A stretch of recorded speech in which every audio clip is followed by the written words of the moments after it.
Hello, my name is Sushma, and we are going to talk today about root canals. So Dr. Weston Price was a dentist that lived a number of years ago, and he did a lot of research on root canals. So every year, there are about 25 million root canal operations conducted in the U.S., and these are all very, very profitable operations. And what we're doing in a root canal is the equivalent of your arm becoming gangrenous. So imagine if your arm were to become rotted, putrefied, gangrenous from infection or diabetes or something, and it was black up to this point, okay? And the doctor recommended that you got to cut this gangrenous arm off, otherwise, guess what will happen to you? That infection will spread to the rest of your body. And in order to avoid that, you amputate your arm.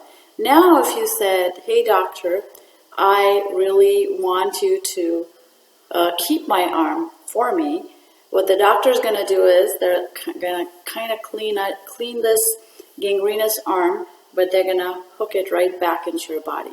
Guess what's going to happen? What's going to happen is that infection is going to spread to the rest of your body. And this is not a dead arm. It's a live arm. It's a putrefying arm, and it's now connected to your body. Your immune system cannot fight this constant assault of a rotting, putrefied, infected structure that is still connected to your body. Now imagine a root canal. Very similarly, your root is rotted out.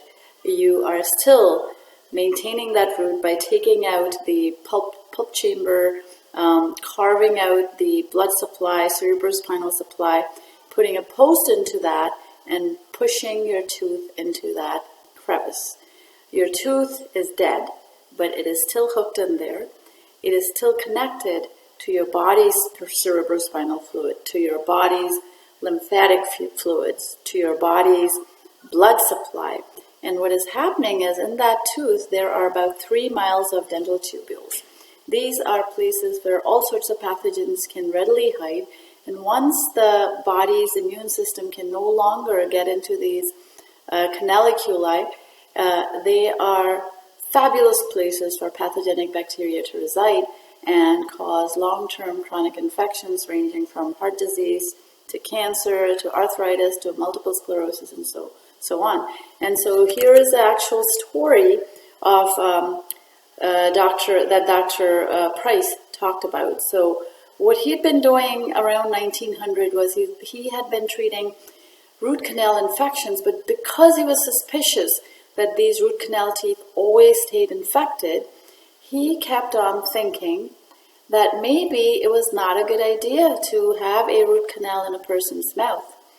So lo and behold, he got a woman who had been wheelchair bound for 6 years. After she had her root canal in, she became basically crippled. He recommended to her that she pull her root canal tooth out. When he pulled it out of her, she started walking again. Her crippling arthritis went away, and she became healthy again. He got very, very interested. He took that tooth and he put it under the skin of a rabbit. And the rabbit died of exactly the same crippling arthritis. It was so severe that the rabbit died from infection 10 days later. So Dr. Price went on to learn that many chronic degenerative diseases are actually caused by root canals, which are constant sources of infection that your body cannot fight as time goes by. So imagine your immune system is suppressed and all these pathogenic bacteria have a free pass into your circulatory system. What could be worse than that? So root canals are toxic. Root canals are by their nature very, very toxic and need to be avoided.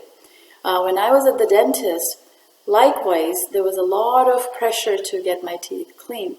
Folks, your mouth has its own microbiome. Your mouth has its own microbiome, and you want to be careful that you nurture your microbiome by eating the right foods. Your oral bacteria have amylases, proteases, etc. So don't get your teeth cleaned.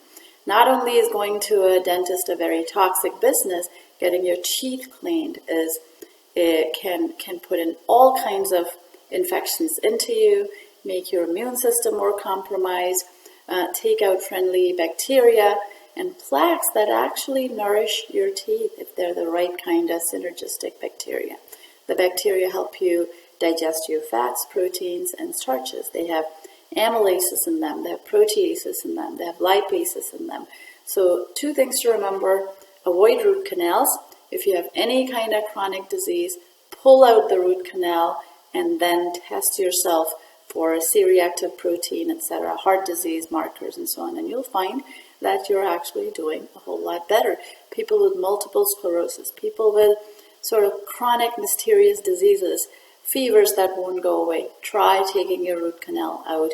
And when you go to a dentist, don't get pressured into getting your teeth cleaned. Cleaning your teeth is a fatal business. Cleaning your teeth means you're putting antibiotics into your mouth that go into your body. It means you're taking out friendly bacteria, and it also means that it also is the case that cleaning your teeth does not prevent cavities. Flossing your teeth does not prevent cavities.